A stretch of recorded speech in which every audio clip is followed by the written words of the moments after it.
During the next hour and a half, NBC and its affiliated independent stations will bring you a special Christmas Eve program conceived by the boys who are far from home this Christmas season and including a talk by the President of the United States. In order that we may bring it to you, the following programs have been canceled over many of these stations. Amos and Andy, who will have as their guest next week Edward G. Robinson, Bill Stern's Sports Newsreel, and Fred Waring in Pleasure Time.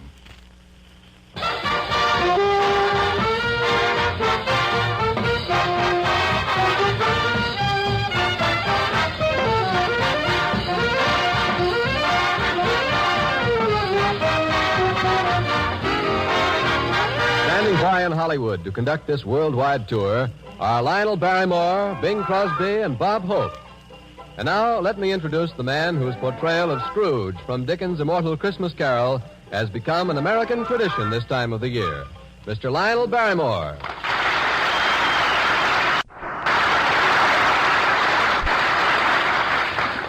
Well, this is Lionel Barrymore in Hollywood. And here it's Christmas Eve, the third our country's experienced in the war. But tonight, I'm not going to play the part of Scrooge. Let me rather take you people of America by the hand to the side of your loved ones fighting in every quarter of the globe. Our president and commander-in-chief is with us, too. He'll speak to our armed forces, and he has a word for us as well. We're going to Italy, North Africa, to New Guinea, Guadalcanal, New Caledonia. Yes, and for the first time on the radio, we'll take you to Munda. We'll visit China, where it already is Christmas. We'll go to India, Panama, and Alaska, Pearl Harbor, and some of our ships of the Navy. Yes, in this, our third year of war, we Americans are going to spend Christmas Eve at the fighting front of our men as they light up Christmas trees all over the world. Now, no program of this type would be complete without the presence of a certain young man. His name is synonymous with joy to the GIs. He's had the thrill of meeting most of them face to face, too. Ladies and gentlemen, may I present the guest conductor of this worldwide tour, Bob Hope.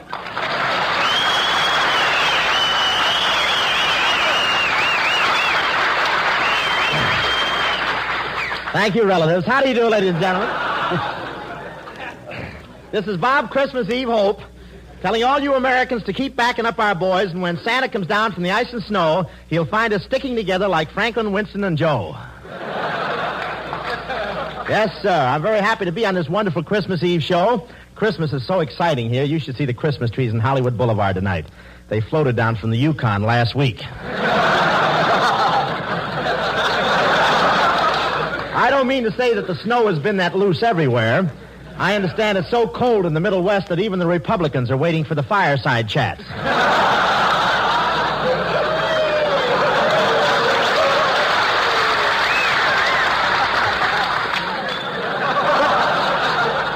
But Christmas spirit really prevails in Hollywood. All the boys in the service are visiting the canteen. You know what the Hollywood canteen is? That's the only place in the world where a private is happier with 1 star in his arms than he would be with 4 on his shoulder. I saw W.C. Fields at the canteen, and he sat next to me, but that's beside the pint. You should see his nose now that they lifted the dim out. It's wonderful. But I love Christmas because that's the time of the year that all my relatives come over and sit around the tree. And to think that only a few years ago, most of them were sitting in it. And it sneaks up on you, doesn't it, huh? And you should see the Christmas cards I got this year. I got one card from Dorothy Lamour with a picture of her and a sarong on it. What a picture. You know how George Washington looks straight ahead on a 2-cent stamp? Well, in this envelope, he keeps peeking over his shoulder.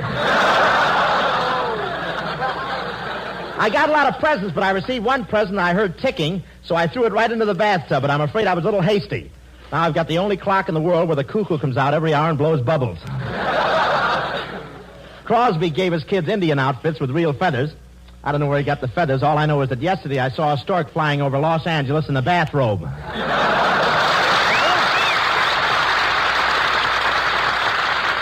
Thank you, men. And now for a visit with the men in North Africa. We go across the Atlantic and down the Mediterranean to Algiers.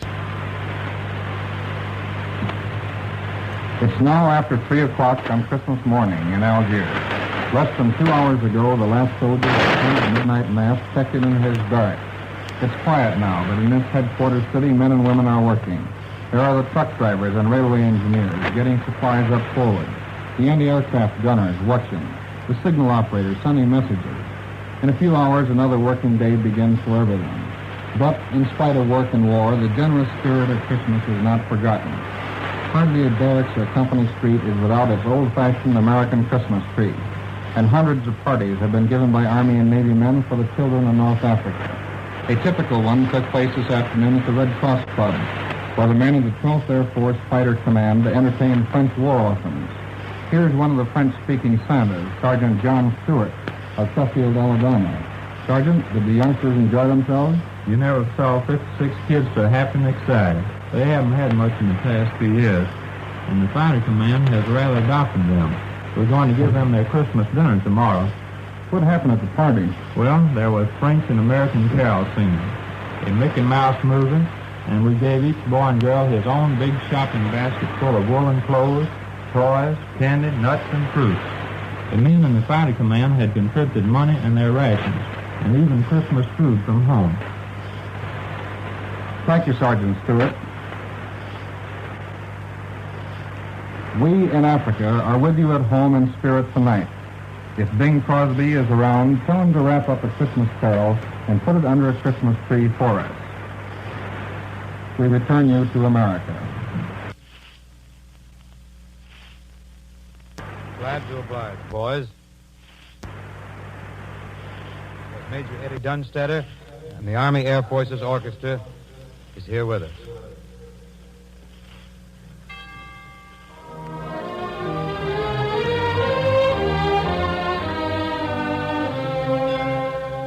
God rest ye merry gentlemen, let nothing you dismay.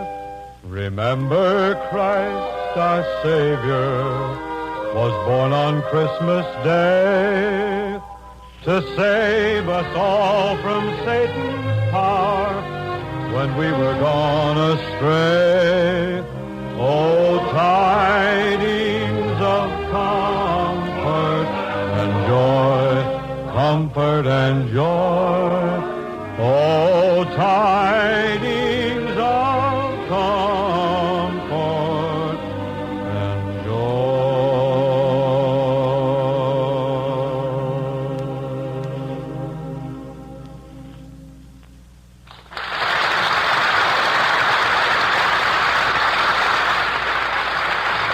Very fine, Bing. And now to meet some of the men of the Navy's Air Arm, we take you to one of the fightingest carriers of them all, a ship whose name and location must remain secret.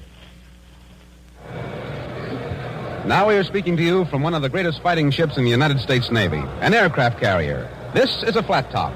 We are gathered here on the hangar deck this Christmas Eve, and a Christmas party is in full swing. That's the noise you hear in the background. But here's a Christmas party the likes of which you've never seen before. We're at one end of a tremendous room. In front of us in a cleared space is a gaily decorated Christmas tree glowing with lights of every color. Grouped about the tree, exchanging gifts, are members of the crew, and beyond the crew, one can see airplane after airplane. These men in this aircraft carrier have been in the thick of action ever since the war started. We'd like very much to tell you of their gallant war record, where they've been and what they've done, but that accounting must wait. Suffice to say, the enemy has felt the sting and blows of this floating airport time and time again. Well, now let's move over toward the Christmas tree and meet a few of the crew members. Good evening, sailor. What's your duty aboard ship? I'm a signalman.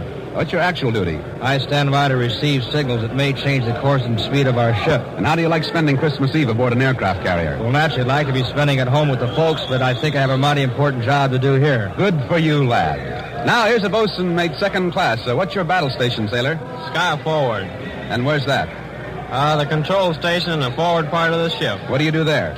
I help the guns get on target. And where do you hope to be next Christmas? Wrapped around a big piece of lemon pie at home or on Liberty in Tokyo. Good for you. Here's another sailor. How many Christmas Eves have you spent aboard this carrier since war was declared? 4. Your fourth? That's right. Yes, but wait a minute now. This is only the third Christmas since war was declared, isn't it? Yeah, but one Christmas we crossed the international date line, had 2 Christmases 2 days in a row.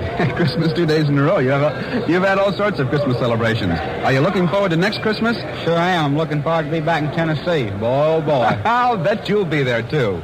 And now, men, may I have your attention, please? We are broadcasting a portion of our Christmas party all over the world. Would you like to shout your greetings to everyone listening in?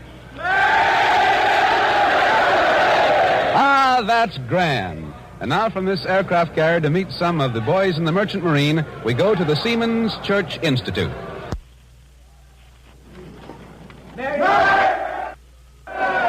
Ladies and gentlemen, we don't think you have met anyone quite like Chief Steward George Jack Kessel of the Merchant Marine, who's here with us at the Seamen's Church Institute. Chief Kessel was torpedoed in the Indian Ocean, spent 20 days in a life raft with 14 other survivors. Well, Chief, suppose you tell us about it.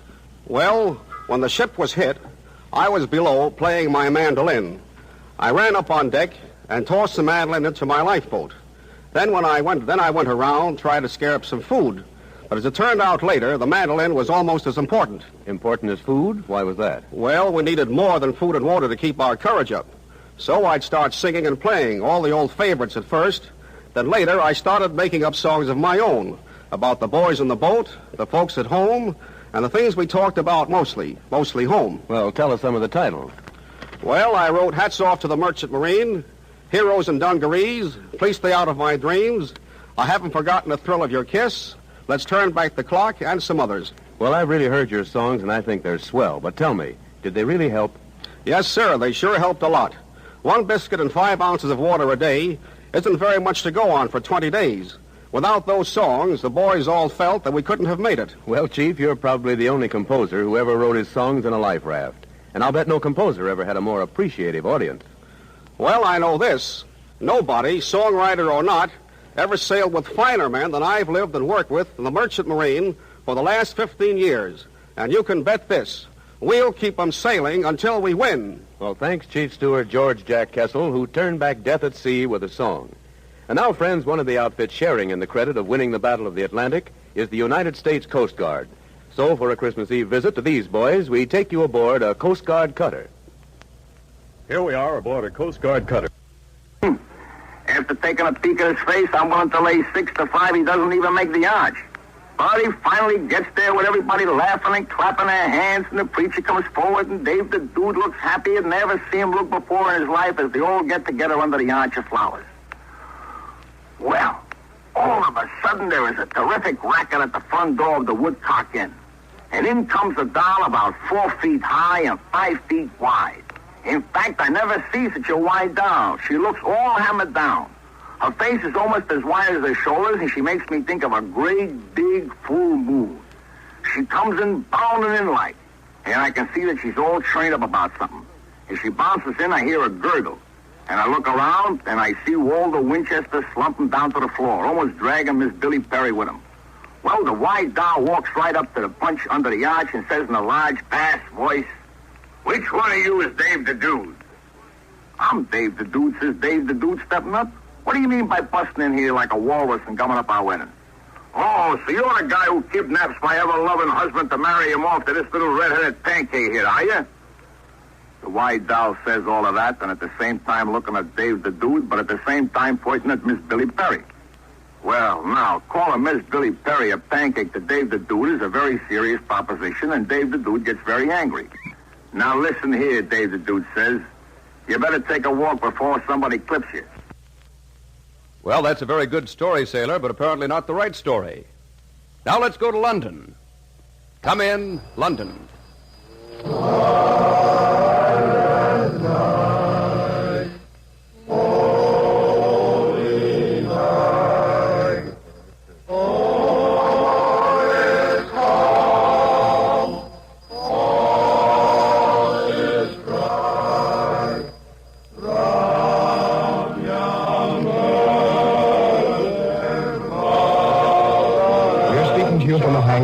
Air Force Liberator Station somewhere in England.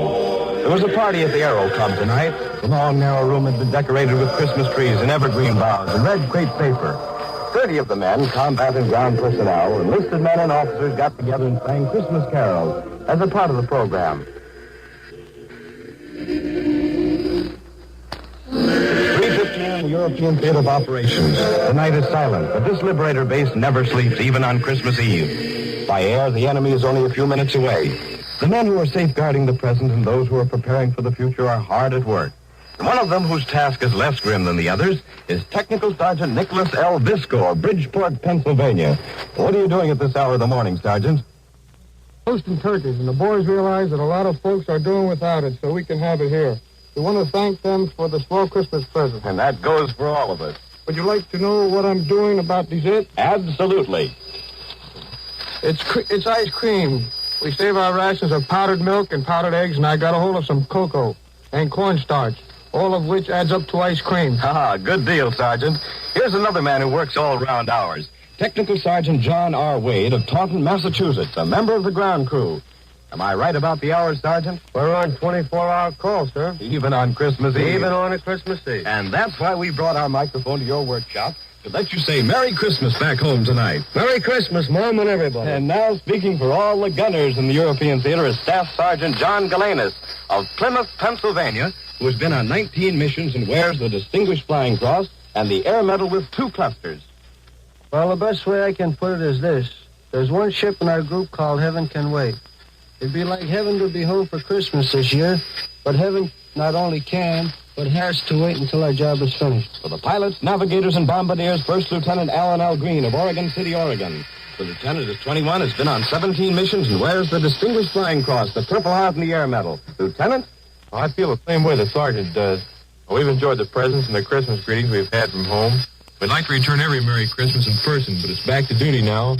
So we might add we have some Christmas presents and some New Year's resolutions here in England. We're planning to deliver to Hitler in person. From England, the armed forces return to the United States. Well, here we are back in Hollywood. Now from America, where it's still Christmas Eve, we take you where it's already tomorrow, Christmas Day, to China. Come in, Chongqing, China. Tonight, all the Army men in Chongqing will be dancing at the Victory House as guests of General Xiong Jian. There's no snow in Chongqing like we used to have back home in Kansas, but we're having about everything else a soldier overseas could have this Christmas. For all the boys in China, a very Merry Christmas and a fine New Year. Now from China, we'd like you to meet some of our buddies on duty in India. Over the Himalayas, we go from Chongqing to New Delhi.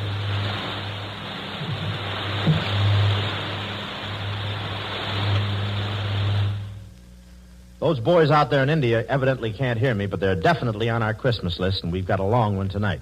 So suppose we try to bring in those fighting Marines at Guadalcanal. And if everything works all right, we will take you to Munda and Guadalcanal.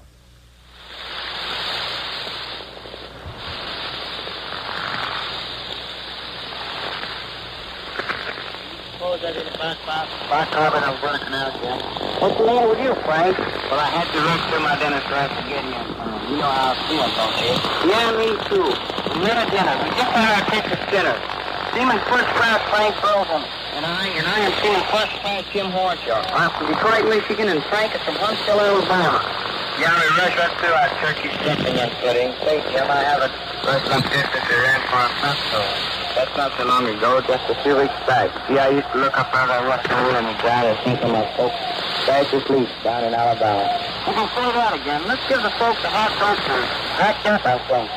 Well, while we are speaking about Russia, we sure feel sorry for your folks back home. They tell us we can't drive over 35 miles an hour, but we can't drive over 25. And they're using clothing traffic cop on your sort of stuff. Huh? You should have one of these MPs after you. I bet you the picture now you're dropping. Everyone will say, did you hear Seaman First Class Honcho dropping on the radio at Christmas? But we're on the radio. Oh, don't worry about us, folks. We expected you, Grub, but also not on Christmas. Any level, it's sure a lot better here than it was last year. Last Christmas, almost everybody spent the holidays in a foxhole. Well, folks, all we really want to say is a Merry Christmas. It's a tough fight, and we'll be home soon, Mom, I hope. I was saying First Class Frank Rosen, Huntsville, Alabama, sending greetings to his mother and dad and the first sister in Alabama, and my new little brother, too. And his new little brother, too. And I want to say greetings to my mother and dad, my brothers and sisters in Detroit. Hey, hopefully I'm listening. This is Seaman First Class Jim Horshaw on Guadalcanal, switching you to London, New Georgia. Go ahead, remember. Just reading from the Navy phone. This is George from the Foster speaking from Winter Airfield on New Georgia Island. This is the first broadcast to come out of the Northern Solomon. It is 1:20 on Christmas afternoon, and there are 2 blue jackets standing beside me. I want to tell you about Christmas on New Georgia. Here is Radio Man Second Class Charles Bashara of Venison, New York. Thanks, Mr. Foster. I'd like to introduce my pal, Gunner's Mate Third Class Robert Noyers. Bob is from Cahos, New York. Thanks, Charlie. What do we do now? Well, Charlie used to be on station WFYR in Syracuse, New York. So the show is yours, Charlie. Yes, but this is sure different than broadcasting from WFYR. Here we are without nearly Winter Airfield at the top of the hill that the Japs were trying to bomb off the map only a few weeks ago. And we have a planes roaring. We're in an open sea. It is not said it's not like Syracuse, and it's sure not like Christmas at home, eh, Bob? It sure isn't. We're standing here with our shirts off, and it's still plenty hot and damp. In fact, I'm soaking wet. Maybe I'm not. One thing, we didn't have a slow back just a half hour ago. I've got the menu here. Shall I read it, Charlie? Sure, go ahead. Roast turkey, vivid gravy, steak dressing, and butter coffee. With potatoes, crumble, sauce, ice cream, and chocolate cake. Candy, cigarettes, and coffee. And Merry Christmas. Remember last Christmas, Bob? And we were wondering where we would be this Christmas. Yeah, well, here we are. And here we stand till we run those dirty little yellow. Wait a minute, Bob. We're on the air.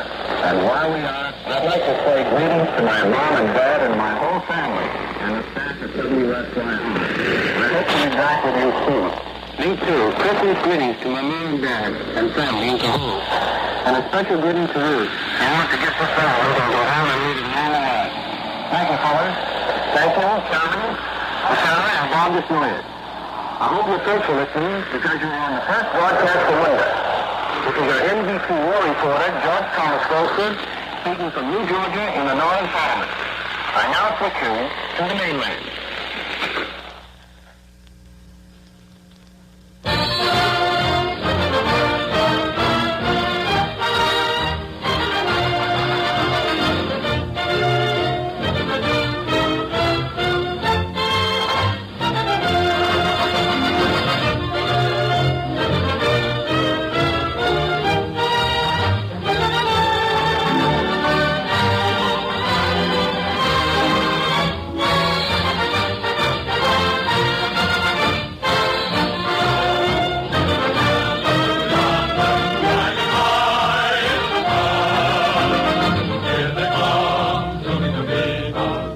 This is Christmas Eve at the Front, the Christmas program spontaneously suggested by American servicemen all over the world to show the folks at home how Christmas is being spent on the fronts of this global war.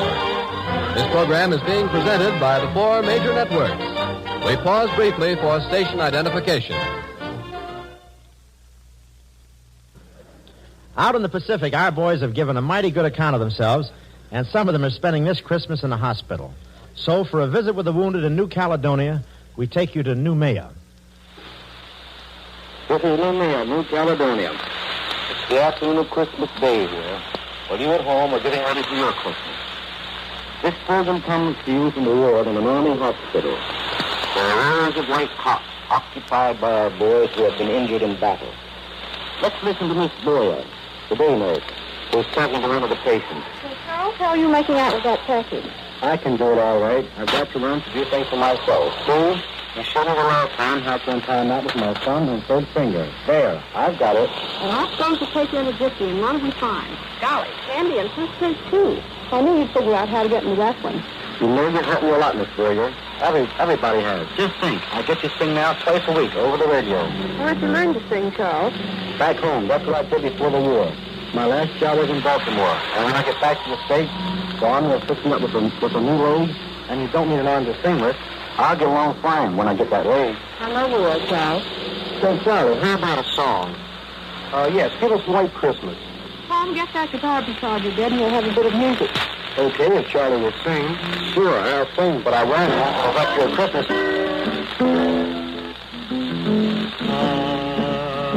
I'm dreaming of a white Christmas, just like the ones I used to know, where the peacocks. Now, while Charles sings, I'm sure our listeners would like to know more about him. So I'm going to ask Colonel Stewart, chief surgeon of the hospital, to tell us about the story. Charlie's full name is Private First Class Charles E. Oates, who found at 1507 Grace Street, Baltimore, Maryland. He was 26 years old and was injured on Guadalcanal last January 16th when a shell killed his buddies. It was necessary to amputate his left arm and right leg. He was in a critical condition for some months. At first, he didn't have to arm, but now he always thought helping someone else. He sings for the boys here in the hospital, and twice a week he goes out in his wheelchair and sings a 15-minute program over the radio. I understand, Colonel. He received many plasma transfusions. Yes, Charlie had 31 transfusions in all. A record for the hospital, perhaps it's a record anywhere. Thank you, Colonel Stewart. Like countless other Americans, Charlie Oates has what it takes to win this war. He and his buddies have fought the job for 2 years. Give it out this Christmas. Tomorrow around, we're going to make it possible for us overseas. We'll turn home and begin the Christmas tree for the country. Does the Miss Hospital World and New Year, Miss Caledonia? We send a Merry Christmas. Merry Christmas! And now back to the United States. Up in the windswept Aleutians, the boys are huddled around their stoves talking things over. So let's go to the land of snow and reindeers, to Alaska. A little test from Palestine now.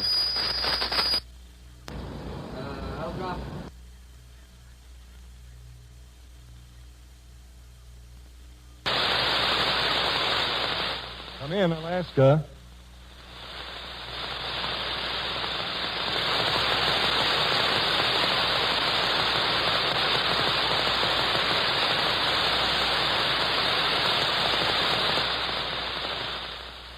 Say, Bing, we're having a little trouble getting Alaska, so step into my office, please.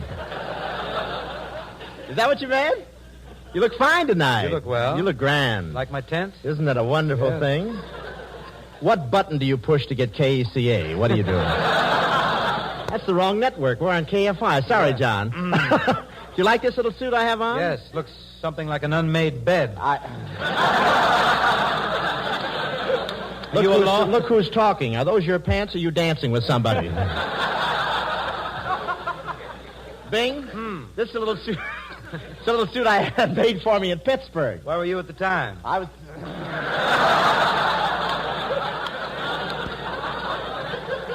Nevertheless, I like it and I'm going to buy it. I think it looks good, don't you? Yes, love it. Do you like that? Why don't you take the hanger out? Say, listen, I must tell you one thing while we're waiting for Alaska to come in. Yes? Are you there, Alaska?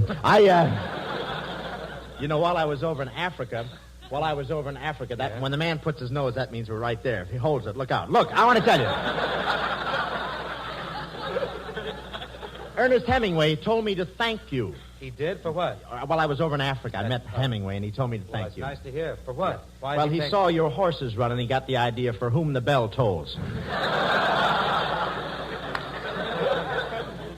And I had a wonderful time over there. Is it true that your horses are the only ones that have racks for their canes? Is it true? Lies. All lies. Filthy lies. Filthy lies. My horses haven't much speed, but they have lovely personalities, all of them. They're charming horses. They are. They're some of the finest horses in Dr. Townsend's club. I want to tell you that. Listen, another thing. Listen, Bing, I want to know one thing. Why were you late for rehearsal tonight? I couldn't get here any sooner. What do you mean you couldn't something very serious happened on the way to the broadcast. I stopped at the stables to see my charges. You did? Is that right?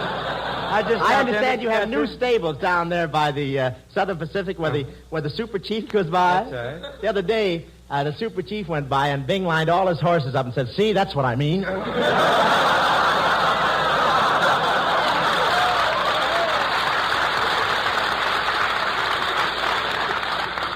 Say, but Bing. What? How about this right here? You want to cut in clever, right there? Yes, Christmas Eve, and every other night is silent night for the men in the submarine service. But tonight they break their silence to join us around the Christmas tree as we take you aboard a United States submarine. I can use you. Come in at 9. I am an electrician, mate, first class, aboard a fleet submarine. In speaking for all submarine men, I want to say to our wives and kids back home, to Mother and Dad, and to the sweethearts who wait our return, Merry Christmas and a Happy New Year from Uncle Sam's Submarines. I am the mail orderly aboard, and for a while my job was pretty tough with all the packages and mail for the crew. How did you make out, Joe? Swell. Enough cigarettes to last 2 months and a picture of my best gal. And you, Swede? Well, I got a big fruitcake from home, but made the mistake of opening it up in the mess room. And how about you, Frenchie? You know, the little woman is living back on the East Coast. Well, I got a card saying, Merry Christmas. Please send check. Rent overdue. Boy, things must be pretty tough back there. Boy, you said it. How about you, Chief? Well, the best package all of us could get right now is a big, fat Jap cruiser. Right in hell, that's right. Yes, sir. Did you see those turkeys Cookie is working on in the galley? Yeah, and all the trimmings, too. Here we go again. Take her down. Level off at periscope depth. Battle station submerged.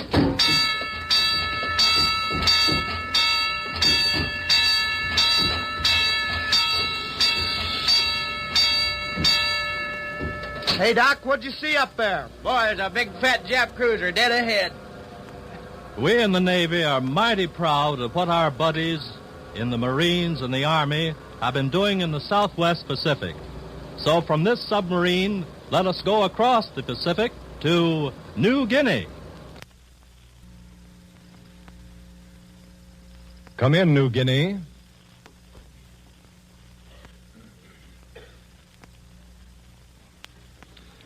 Say, we're mighty sorry the boys in New Guinea can't hear us right now. We had them on the line just a moment ago, and this is the message they sent us.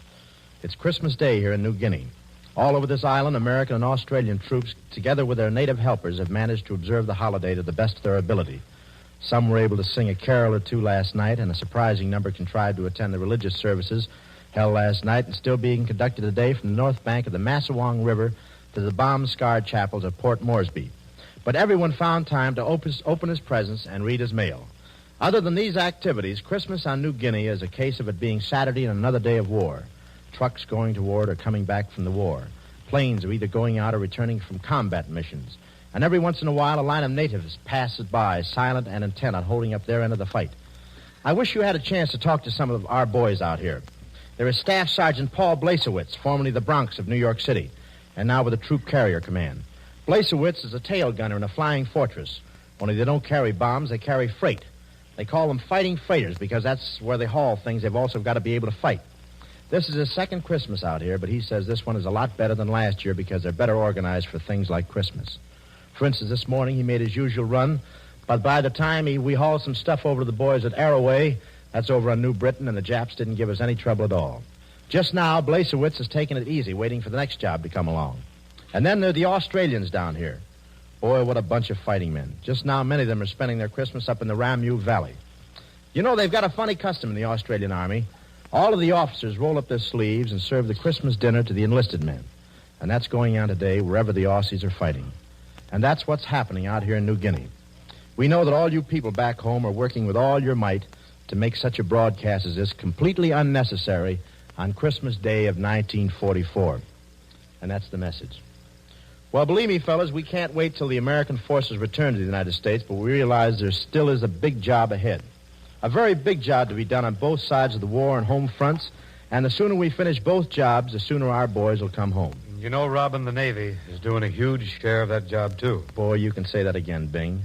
Let's cut in on Christmas Eve doings on one of Uncle Sam's mighty battle wagons. To greet the holy night that gave the world its Christmas rose, its King of love and light. This is Christmas Eve with the Blue Jackets aboard a United States battleship. Listen while Blue Jacket McMillan, Seaman First Class, is singing Jesu Bambino for the ship's crew.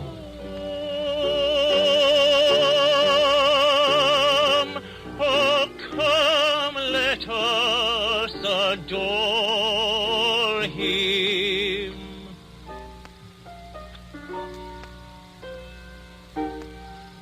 Let let us adore him, Christ the Lord.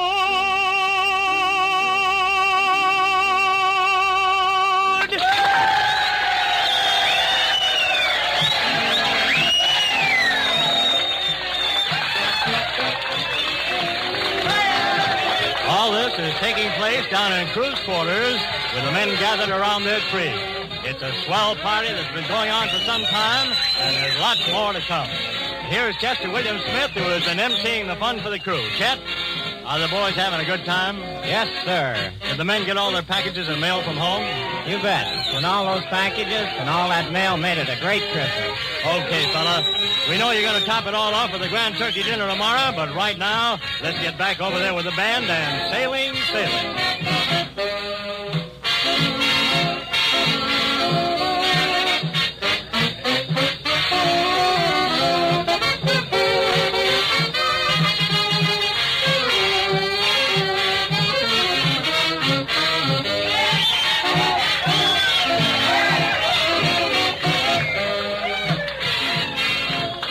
From this big battle wagon, we take you to the boys guarding our lifeline on the big ditch at Panama. This is Corporal Harvey Chester speaking from Panama. With me is Corporal Wesley Parsons, one of the men who carved out the jungle positions protecting the canal. What are the boys doing at your position tonight, Wes? 100% of them are thinking about Christmas back home. Well, so am I, but that's not all, I hope. No, as a matter of fact, the boys are having a Christmas dance right now. For the first time since we put in that position, there are some girls there. I'll bet that Christmas party is different from the ones back home. It sure is. Instead of snow on the ground, we have green grass. There's a warm breeze and the birds are singing. Well, how about Christmas services, Wes? There aren't enough chaplains to go to all positions, but we'll hear the midnight service over the radio. Turkey dinner tomorrow? You bet, with all the trimmings. I'm going to wish a Merry Christmas to my folks in Charleston, West Virginia, Wes. Where are yours? Detroit, Michigan. Merry Christmas. From the jungles of Panama, and with a Christmas greeting to all, we take you to Hawaii. This is Sergeant Merle Miller of the United States Army speaking from the Central Pacific area. Naturally, our thoughts turn toward home on this third Christmas Eve since Pearl Harbor, and all of us wish we could be with our families and friends. We're not exactly without friends, but no matter how well you get along with your buddies, they don't take the place of the folks you've left behind. If opening gifts and having a good dinner were all, Christmas overseas would leave little to be desired, but of course there's more to it than that. However, there's going to be plenty of turkey all around, and most of us already have received a generous stack of mail from home. Summing up our observation of the news from the home front, we wonder if victory couldn't be stepped up if there was less time spent on small-town politics, labor disputes, and ballyhoo. We're not kicking, we just wonder. Over here, where all work is considered essential war work, the activities of the civilian and military population are not too widely separated. We still have a 10 o'clock curfew and blackout and early closing hours in town. Taking everything into consideration, we're pretty well off. That was Sergeant Merle Miller, Bureau Chief of Yanks Pacific Edition. Standing by at a vantage point overlooking Pearl Harbor is Marine Private First Class Harry A. Jackson. This 19-year-old Marine from Pitchfork, Wyoming, was in the first wave that stormed the beaches of Tarawa in the Gilberts. Come in, Private Jackson. Since December 7th, 1941, when Christmas was all but totally blacked out, Pearl Harbor is slowly but surely being avenged. Coral Sea, Midway, Guadalcanal, Kiska, and Attu. And now the Gilberts. And after you've been through Tarawa, you begin to realize, maybe for the first time in your life, what Christmas is all about. It's a lot more important to you. And I don't mean just getting presents either. On Tarawa, you don't think a hell of a lot about Christmas. But on Christmas, you think a hell of a lot about Tarawa. Us fellas that are fighting out this way are backed by a vast civilian force of skilled workers at Pearl Harbor, whose job it is to keep us and our gear fit to fight. These Pearl Harbor workers are able to take time out this Christmas to celebrate the birth of him who promised peace on earth. But the pause this Christmas will be a brief one, because every fighting one of us is on the road that leads to Tokyo, and Tokyo knows we're on the way. From Pearl Harbor, where the stars and stripes still fly, and the Christmas tree lights are on again, it's a Merry Christmas to you all at home. 2,000 years ago, a star shone down over Bethlehem, and the angels heralded peace on earth, goodwill to men. Today there is no peace, and goodwill is shriveled in the flame and smoke of battle, in the hatred and greed of men. Today the star of Bethlehem shines down on gleaming bayonets, and the three wise men no longer roam the plains of Judea, bearing gifts and ointments. Today there are tanks bearing death and destruction, stalking the plains of the earth in search of human prey. And yet, the star still shines over Bethlehem, and there are still men of goodwill in every nook and corner of the earth, fighting and praying that peace may be restored to the world, that men may learn how to live with one another in peace and tranquility, that their children may walk in the majesty of the Lord, unafraid and unopposed. We take you now to Bethlehem, where the star and promise shine forth as they did 2,000 years ago. It's 4 a.m. here, so we're speaking to you from Christmas Day, after the traditional services at Bethlehem, which marked again the birth night of our Savior. Here with me are Chaplain James A. Carey and two typical American soldiers, Sergeant Robert Bowler of Brooklyn and Sergeant Earl Getchoff of Detroit. They're speaking to you from the Holy Land as representatives of the American Army in the Middle East. Earl, will you go first? Tonight, I knelt with 60 other American boys on the site of the stable where Christ was born. An American chaplain officiated at a mass there. It was only one of many such services, but it was the first participation of the American Army in the Bethlehem ceremony. It certainly was fine, wasn't it, Earl?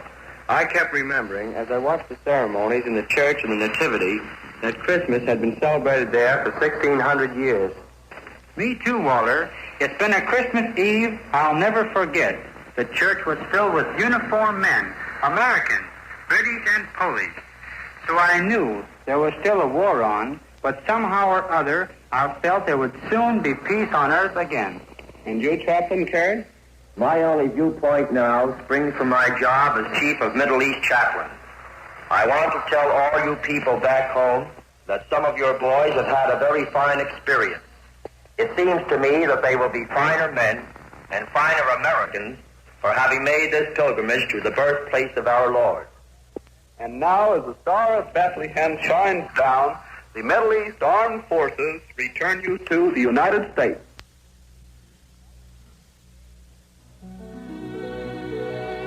Oh, come, all ye faithful, joyful and triumphant.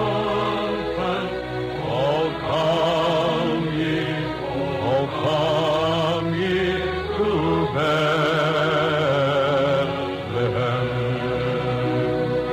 Come and behold him, born the King of angels. Oh, come, let us adore him.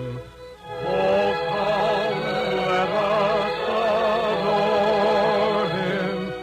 Oh, come, let us adore him. Christ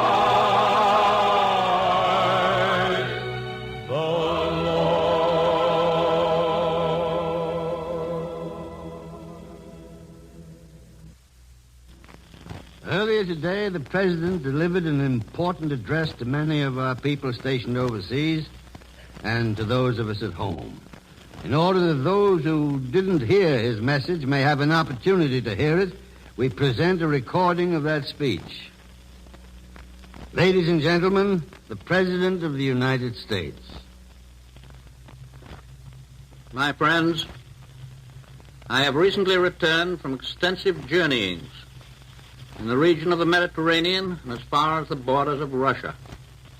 I have conferred with the leaders of Britain and Russia and China on military matters of the present, especially on plans for stepping up our successful attack on our enemies as quickly as possible and from many different points of the compass. On this Christmas Eve, there are over 10 million men in the armed forces of the United States alone. 1 year ago, 1,700,000 were serving overseas. Today, this figure has been more than doubled to 3,800,000 on duty overseas. And by next July 1st, that number overseas will rise to over 5 million men and women.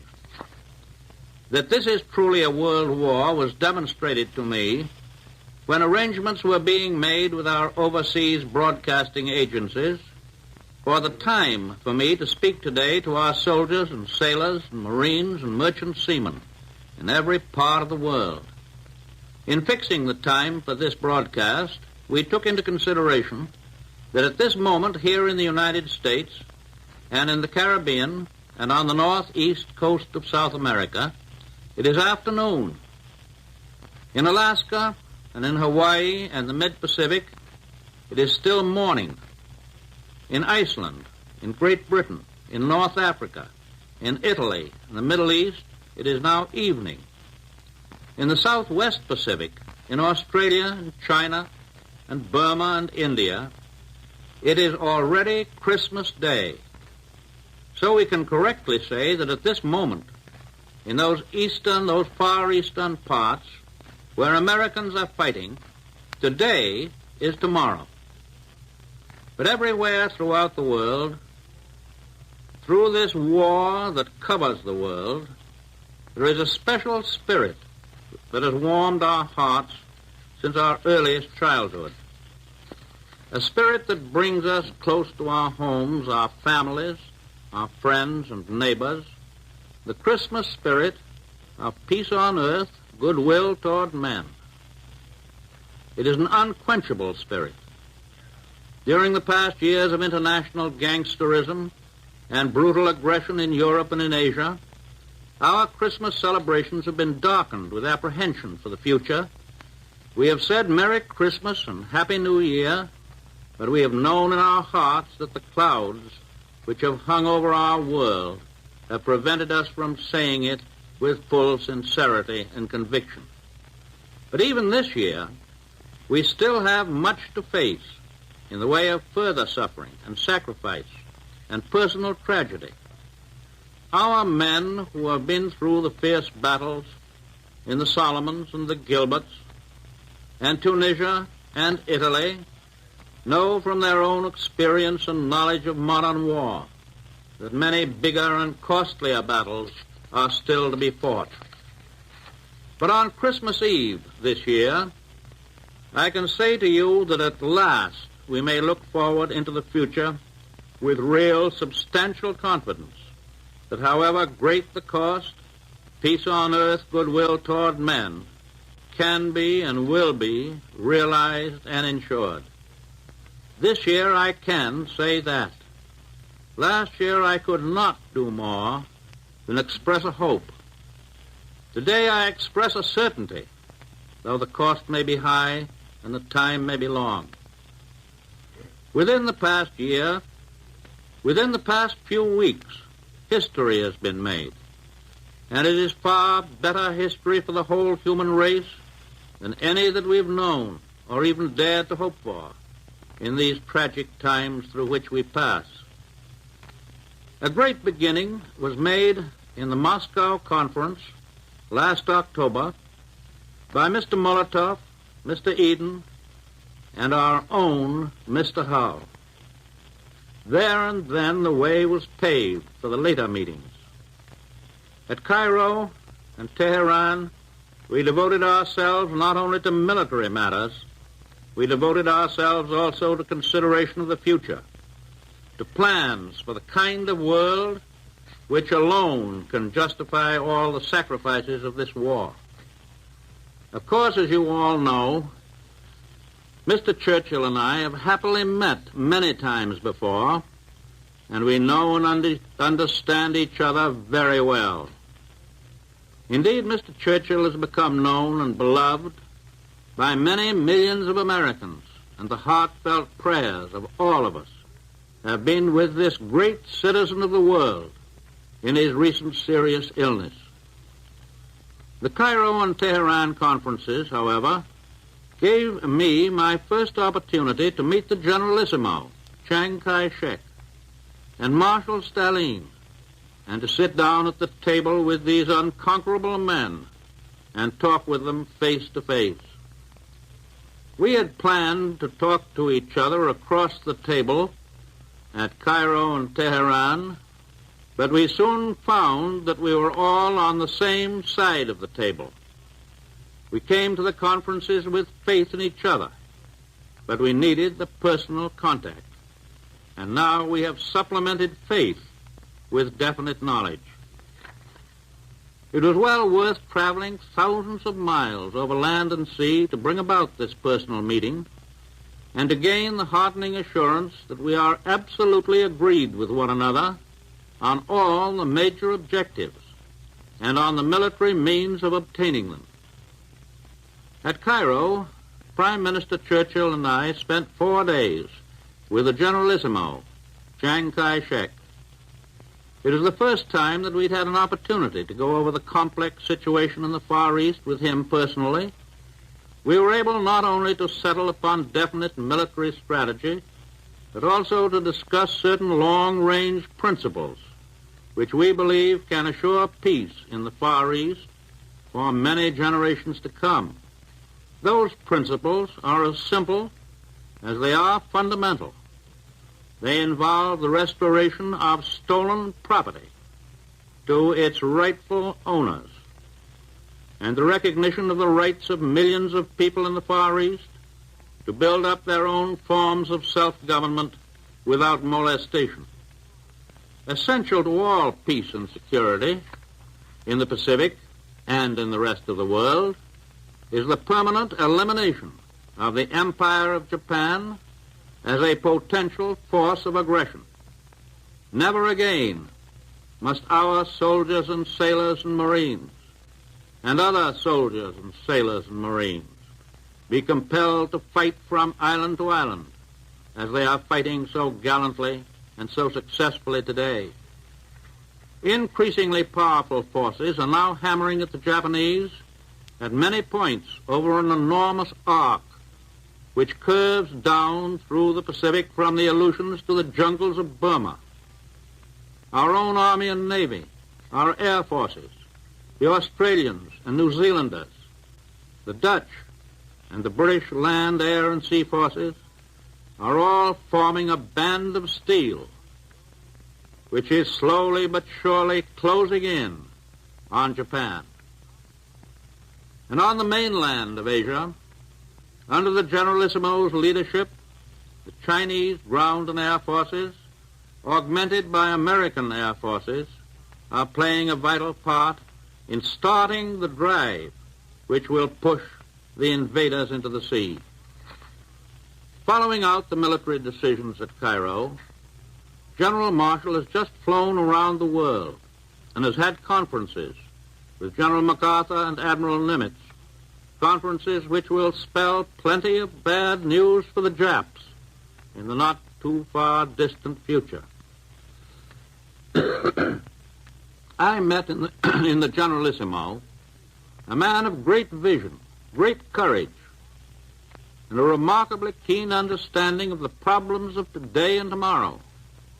We discussed all the manifold military plans for striking at Japan with a decisive force from many directions, and I believe I can say that he returned to Chongqing with the positive assurance of total victory over our common enemy. Today, we and the Republic of China are closer together than ever before in deep friendship and in unity of purpose. After the Cairo conference, Mr. Churchill and I went by aeroplane to Tehran. There, we met with Marshal Stalin. We talked with complete frankness on every conceivable subject connected with the winning of the war and the establishment of a durable peace after the war. Within 3 days of intense and consistently amicable discussions, we agreed on every point concerned with the launching of a gigantic attack upon Germany. The Russian army will continue its stern offensives on Germany's eastern front. The Allied armies in Italy and Africa will bring relentless pressure on Germany from the south. And now the encirclement will be complete as great American and British forces attack from other points of the compass. The commander selected to lead the combined attack from these other points is General Dwight D. Eisenhower. His performances in Africa, in Sicily, and in Italy have been brilliant. He knows by practical and successful experience the way to coordinate air, sea, and land power.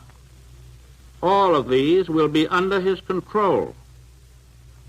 Lieutenant General Carl Spaatz will command the entire American strategic bombing force operating against Germany. General Eisenhower gives up his command in the Mediterranean to a British officer whose name is being announced by Mr. Churchill. We now pledge that new commander that our powerful ground, sea, and air forces in the vital Mediterranean area will stand by his side until every objective in that bitter theater is attained. Both of these new commanders will have American and British subordinate commanders whose names will be announced to the world in a few days. During the last 2 days in Tehran, Marshal Stalin, Mr. Churchill, and I looked ahead to the days and months and years that will follow Germany's defeat. We were united in determination that Germany must be stripped of her military might and be given no opportunity within the foreseeable future to regain that might. The United Nations have no intention to enslave the German people. We wish them to have a normal chance to develop in peace as useful and respectable members of the European family. But we most certainly emphasize that word respectable, for we intend to rid them once and for all of Nazism and Prussian militarism and the fantastic and disastrous notion that they constitute the master race. We did discuss international relationships from the point of view of big, broad objectives rather than details. But on the basis of what we did discuss, I can say even today that I do not think any insoluble differences will arise among Russia, Great Britain, and the United States. In these conferences, we were concerned with basic principles which involve the security and the welfare and the standard of living of human beings in countries large and small. And somewhat ungrammatical colloquialism, I may say that I got along fine with Marshal Stalin. He is a man who combines a tremendous, relentless determination with a stalwart good humor. I believe he is truly representative of the heart and soul of Russia, and I believe that we are going to get along very well with him and the Russian people, very well indeed. Britain, Russia, China, and the United States and their allies represent more than 3/4 of the total population of the earth. As long as these four nations, with great military power, stick together in determination to keep the peace, there will be no possibility of an aggressor nation arising to start another world war. But those four powers must be united with and cooperate with the freedom-loving peoples of Europe and Asia and Africa and the Americas. The rights of every nation, large or small, must be respected and guarded as jealously as are the rights of every individual within our own republic. The doctrine that the strong shall dominate the weak is the doctrine of our enemies, and we reject it. But at the same time, we're agreed that if force is necessary to keep international peace, international force will be applied for as long as it may be necessary. It has been our steady policy, and it is certainly a common sense policy, that the right of each nation to freedom must be measured by the willingness of that nation to fight for freedom. And today we salute our unseen allies in occupied countries, the underground resistance groups, and the armies of liberation. They will provide potent forces against our enemies when the day of the counter-invasion comes. Through the development of science, the world has become so much smaller that we have had to discard the geographical yardsticks of the past. For instance, through our early history, the Atlantic and Pacific Oceans were believed to be walls of safety for the United States. Time and distance made it physically possible, for example, for us and for the other American republics to obtain and maintain independence against infinitely stronger powers. Until recently, very few people, even military experts, thought that the day would ever come when we might have to defend our Pacific coast against Japanese threats of invasion. At the outbreak of the First World War, relatively few people thought that our ships and shipping would be menaced by German submarines on the high seas, or that the German militarists would ever attempt to dominate any nation outside of Central Europe. After the armistice in 1918, we thought and hoped that the militaristic philosophy of Germany had been crushed, and being full of the milk of human kindness, we spent the next 20 years disarming, while the Germans whined so pathetically that the other nations permitted them and even helped them to rearm.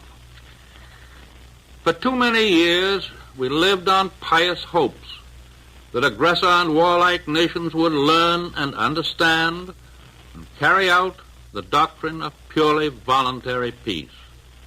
The well-intentioned but ill-fated experiments of former years did not work. It is my hope that we will not try them again. No, that is putting it too weakly. It is my intention to do all that I humanly can as President and Commander-in-Chief to see to it that these tragic mistakes shall not be made again. There have always been cheerful idiots in this country who believed that there would be no more war for us if everybody in America would only return into their homes and lock their front doors behind them. Assuming that their motives were of the highest, events have shown how unwilling they were to face the facts. The overwhelming majority of all the people in the world want peace. Most of them are fighting for the attainment of peace. Not just a truce, not just an armistice, but peace that is as strongly enforced and as durable as mortal man can make it. If we are willing to fight for peace now, is it not good logic that we should use force if necessary in the future to keep the peace?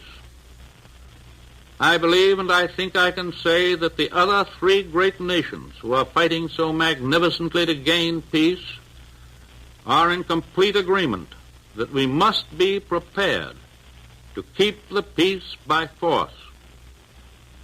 If the people of Germany and Japan are made to realize thoroughly that the world is not going to let them break out again, it is possible, and I hope probable, that they will abandon the philosophy of aggression, the belief that they can gain the whole world, even at the risk of losing their own souls.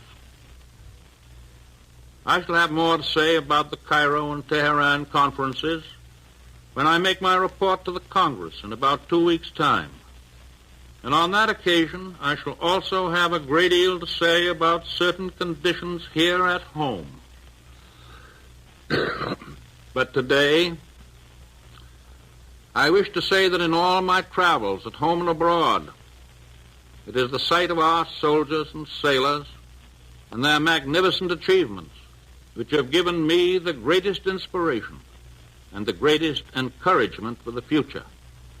To the members of our armed forces, to their wives, mothers, and fathers, I want to affirm the great faith and confidence that we have in General Marshall and Admiral King, who direct all of our armed might throughout the world.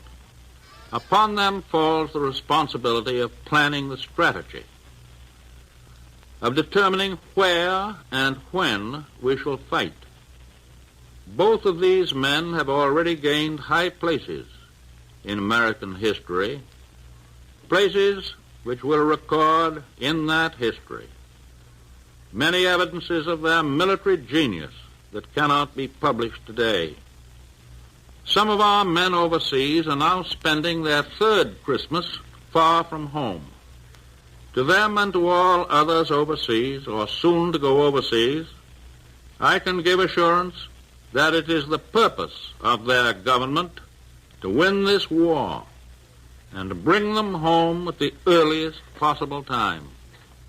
And we here in the United States had better be sure that when our soldiers and sailors do come home, they will find an America in which they are given full opportunities for education and rehabilitation and social security and employment and business enterprise under the free American system, and that they will find a government which, by their votes as American citizens, they have had a full share in electing. The American people have had every reason to know that this is a tough and destructive war. On my trip abroad, I talked with many military men who had faced our enemies in the field. These hard-headed realists testify to the strength and skill and resourcefulness of the enemy generals and men whom we must beat before final victory is won. The war is now reaching the stage where we shall all have to look forward to large casualty lists, dead, wounded, and missing. War entails just that. There is no easy road to victory, and the end is not yet in sight. I have been back only for a week. It is fair that I should tell you my impression. I think I see a tendency in some of our people here to assume a quick ending of the war.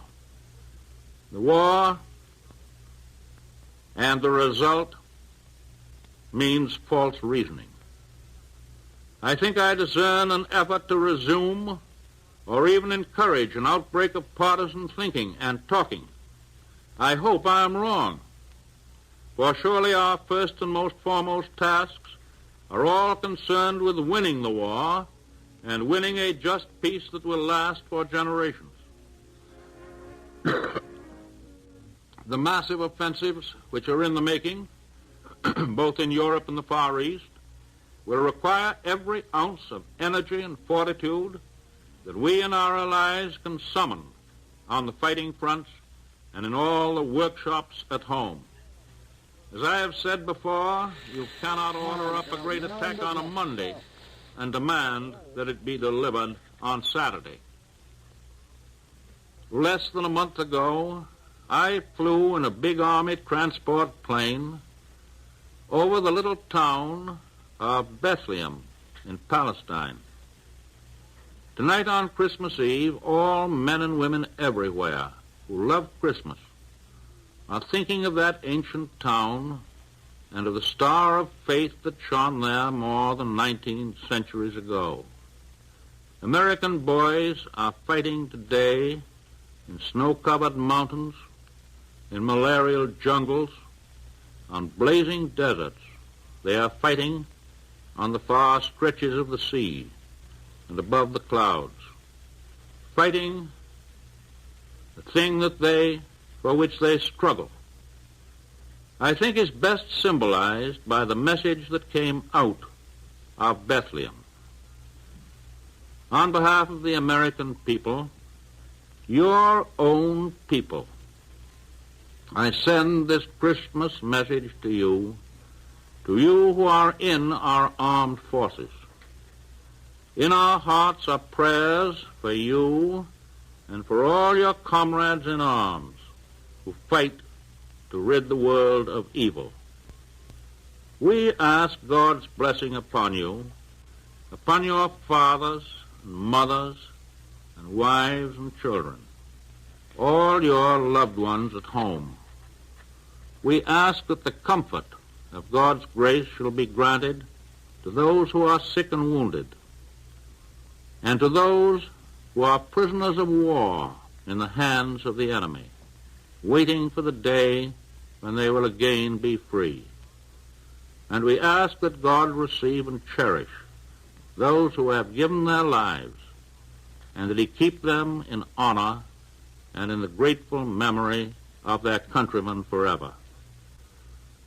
God bless all of you who fight our battles on this Christmas Eve. God bless us all. Keep us strong in our faith that we fight for a better day for humankind, here and everywhere. You have just heard the voice of the President of the United States. Ladies and gentlemen, our national anthem.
This concludes the special Christmas Eve program conceived by the boys who are far from home this Christmas season.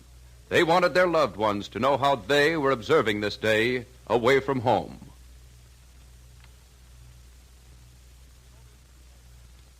In order that we might bring you the special program just concluded, the following programs, usually heard over many of these stations, were canceled tonight. Amos and Andy, Bill Stern's Sports Newsreel, Fred Waring in Pleasure Time, and Fleetwood Lawton. This is the National Broadcasting Company.